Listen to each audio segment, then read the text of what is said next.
Okay, this will be a continuation of a verse-by-verse study through the last book in the Bible, the book of Revelation.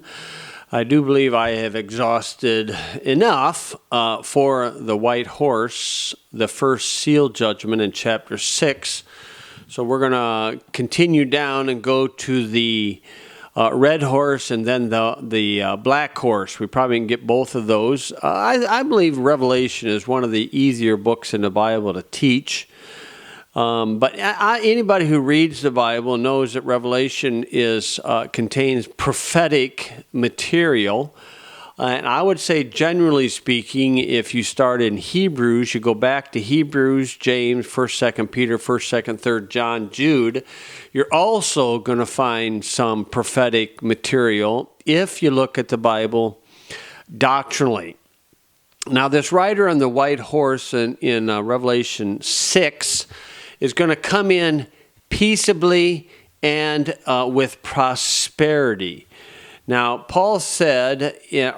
Moses was warned by the Lord back in Deuteronomy chapter 23, where he said, "Thou shalt not seek their peace nor their prosperity all thy days forever."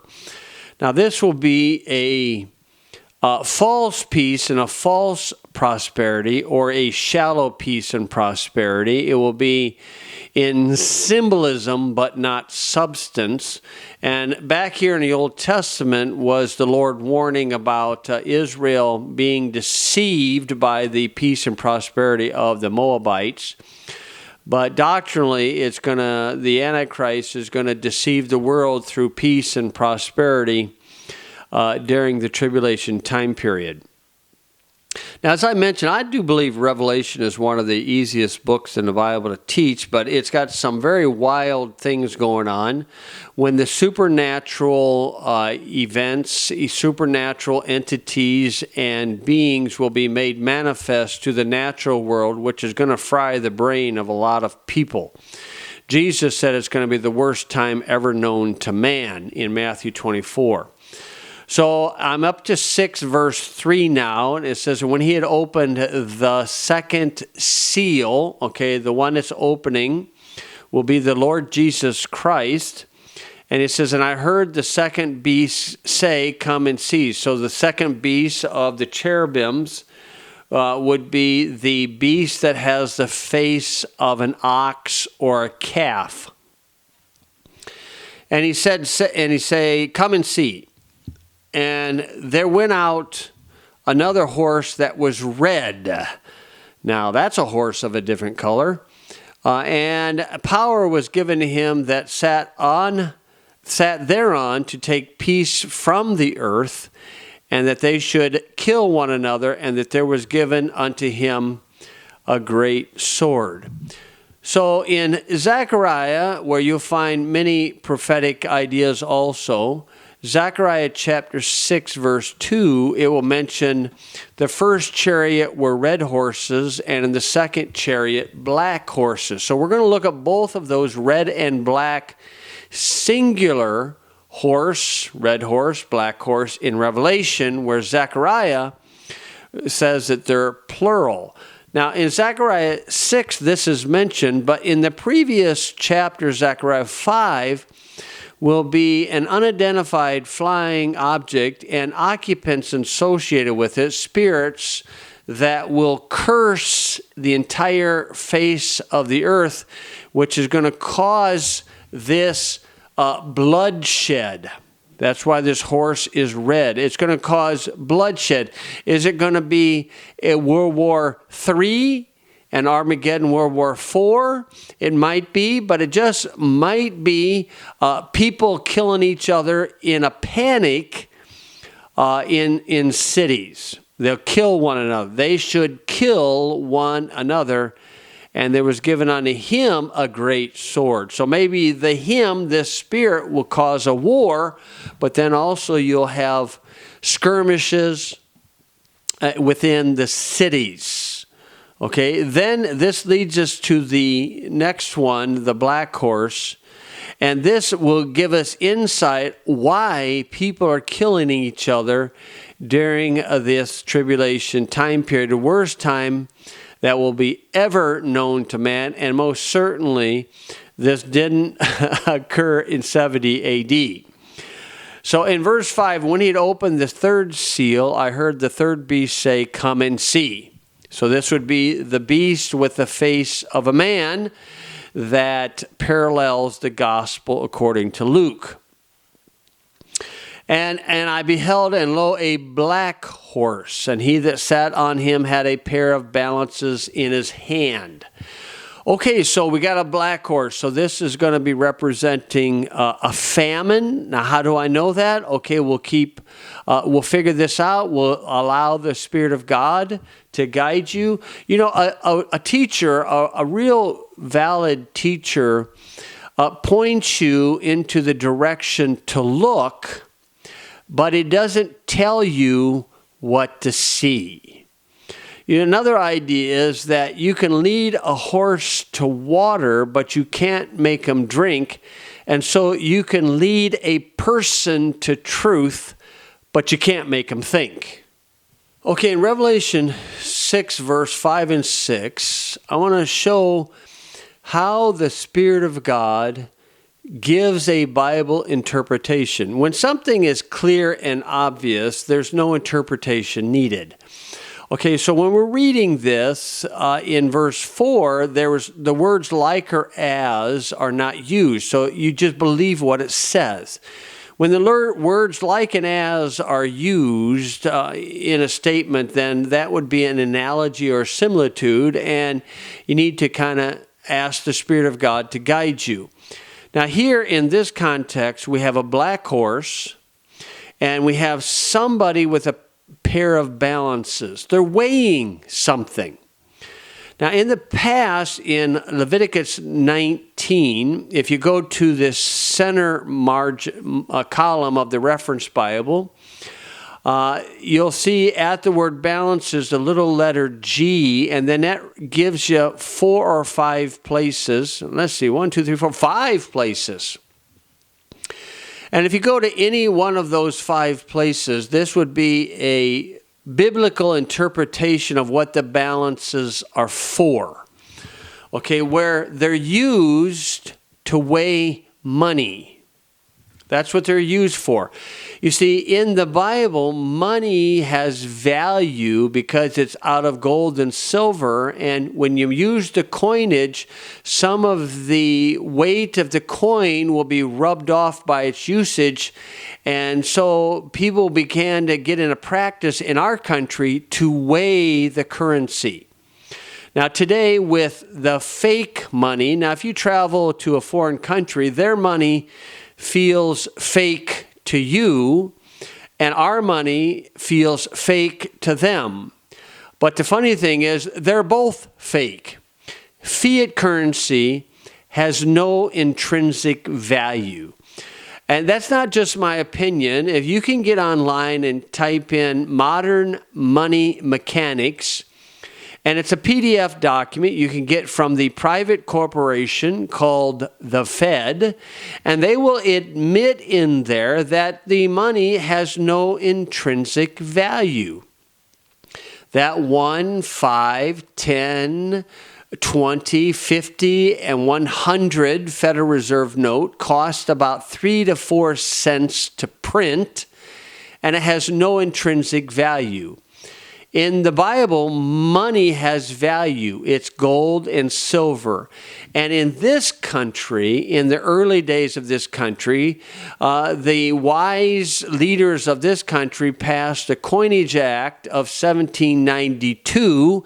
And in that act, they defined a dollar to be so much weight in gold and or silver. And so back then, a dollar was a unit of measure, like a quart. If somebody said, would you give me a quart of, and you'd weight a quart of milk, water, quart of oil, it's a unit of measure. Where a dollar back then, if somebody asked for a dollar in early 1800s, they might say dollar of silver or gold. Why? Because it has value. It had value.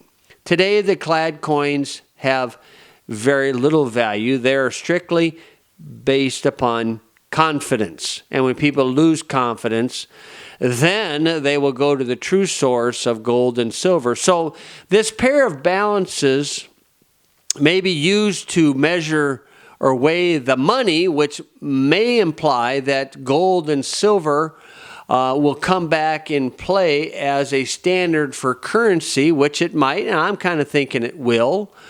And it may be used to measure or weigh out the value of the money. Now, also in this case, the balances could also be used to weigh out the food. What's happening with this black horse? Okay, in the next verse, and I heard a voice in the midst of the four beasts say, a measure of wheat for a penny, and 3 measures of barley for a penny, and see thou hurt not the oil and the wine. In this context, the oil wouldn't be crude oil, most likely it's olive oil, and the wine, of course, grape juice as it's squeezed from the grapes. So what is he referring to here is a measure of wheat. Now, if you have the reference Bible, at the word measure is a little letter H, and that will take you to the center column.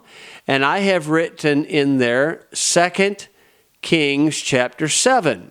So I'm going to go to 2 Kings 7 verse 1, and it reads this. And Elisha said, hear ye the word of the Lord. Thus saith the Lord, tomorrow about this time shall a measure of fine flour be sold for a shekel, and 2 measures of barley for a shekel in the gate of Samaria. So Elisha is just saying, okay, we've had a drought, and tomorrow this is how much it's going to cost to buy a measure of fine flour, probably wheat flour, and then a measure of barley.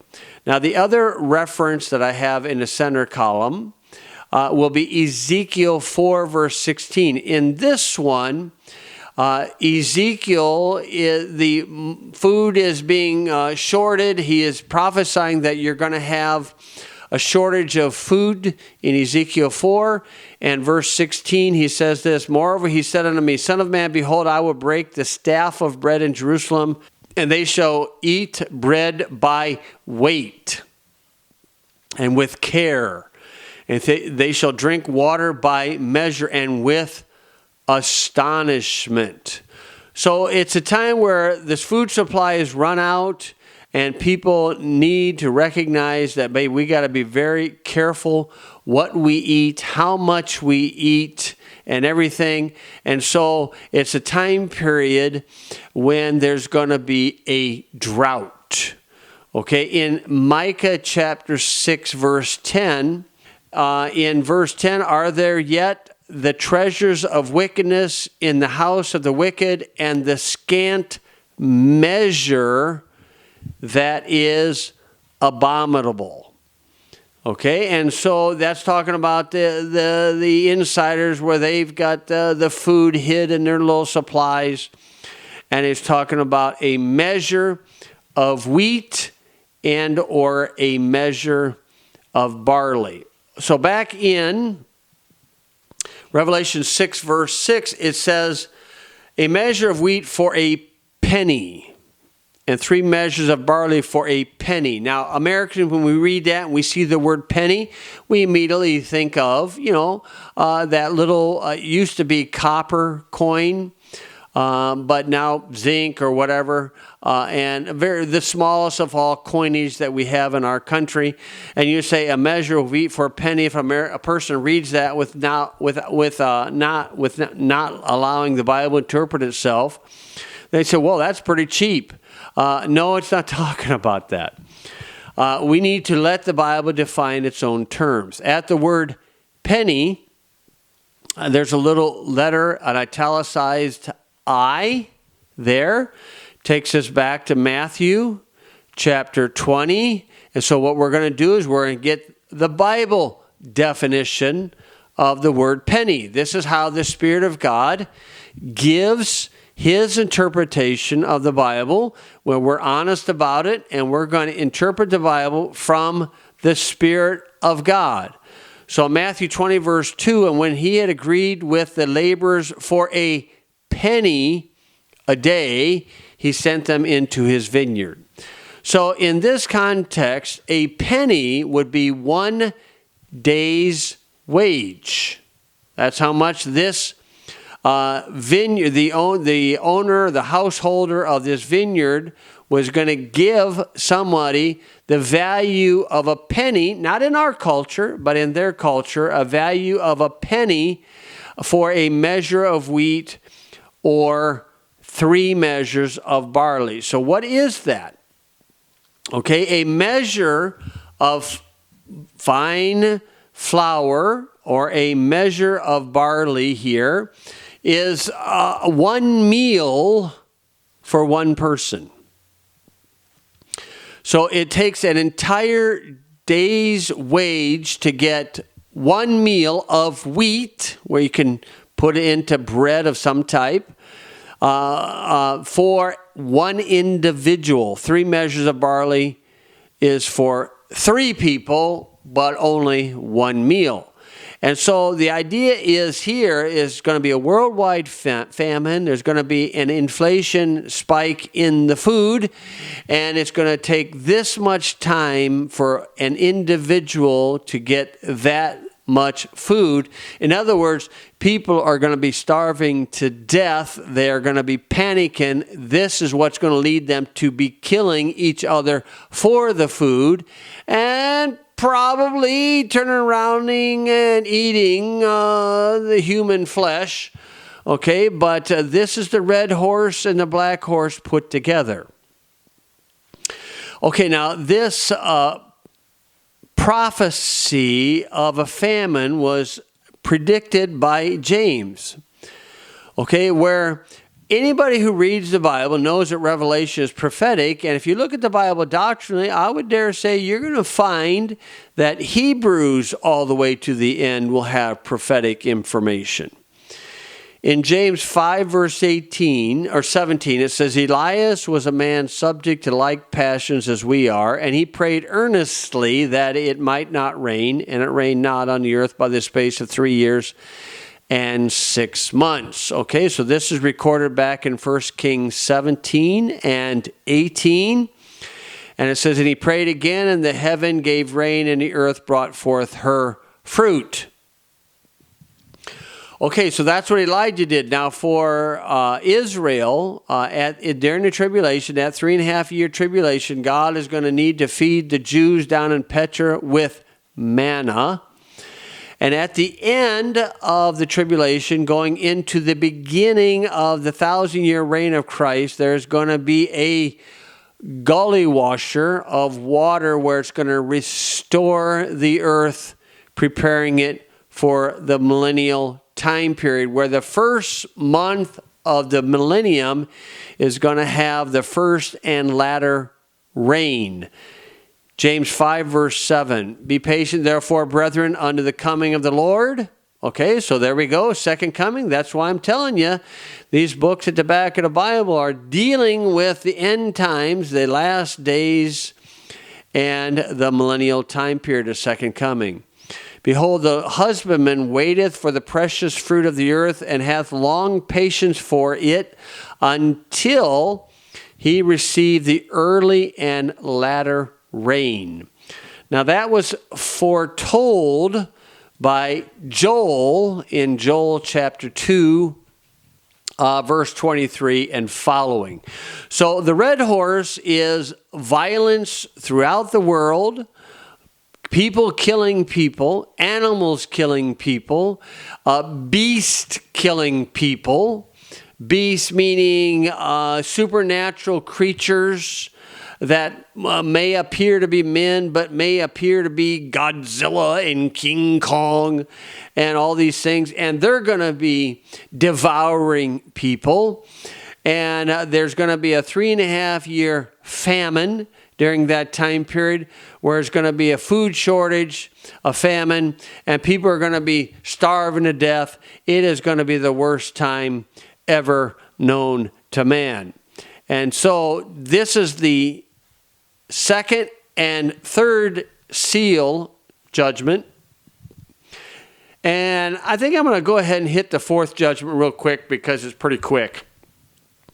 Verse 7, when he had opened the fourth seal, I heard the voice of the fourth beast say, come and see. So this is the beast with the face of an eagle. And I looked, and behold, a pale horse. So pale horse, like the grim reaper. And his name that sat on him was Death, and hell followed with him. And power was given unto them that over a fourth part of the earth to kill with sword and with hunger. Okay, there's the famine. With death, there's the violence of the red horse, and with the beast of the earth. That's not only just animals going out and trying to satisfy their physical appetite, but it's also like the beast that are 10 demoniac kings running the political structure. So this says a fourth part of the earth. Okay, so let's say, for simplification's sake, we got 8 billion people on the earth. Okay, so let's say there's going to be 8 billion on the earth, and this one seal judgment, this one plague is going to kill 2 billion people. And when he mentions death and hell followed him, all 2 billion will be cast into hell. That's 1 out of 4. That's one judgment of all the judgments in Revelation, where this one has 1/4 of the world population. You know, we know that people like Bill Gates and George Soros and the elitists, they want to get world population down to 500 million. And that's the motive of the vaccines and things like that, is to get it down to 500 million. Now, the Lord's going to take one judgment and get rid of 2 billion. Now, there's a trumpet judgment later on that's mentioned, and it mentions 1/3. So if you take the remaining 6 billion and take 1/3, that's another 2 billion. And that's just from God himself judging. That's not about people killing people. That's not about people dying from other people. This is going to be an amazing time. This is why Jesus said in Matthew 24, where he said that it's going to be great tribulation. Verse 21, for then shall be great tribulation, such as was not since the beginning of the world to this time, no, nor ever shall be. So that's referring to the Great Tribulation, my friend. And if by chance someone who is watching this is not born again, I'm urging you to get born again. And you'll get to enter and see the kingdom of God.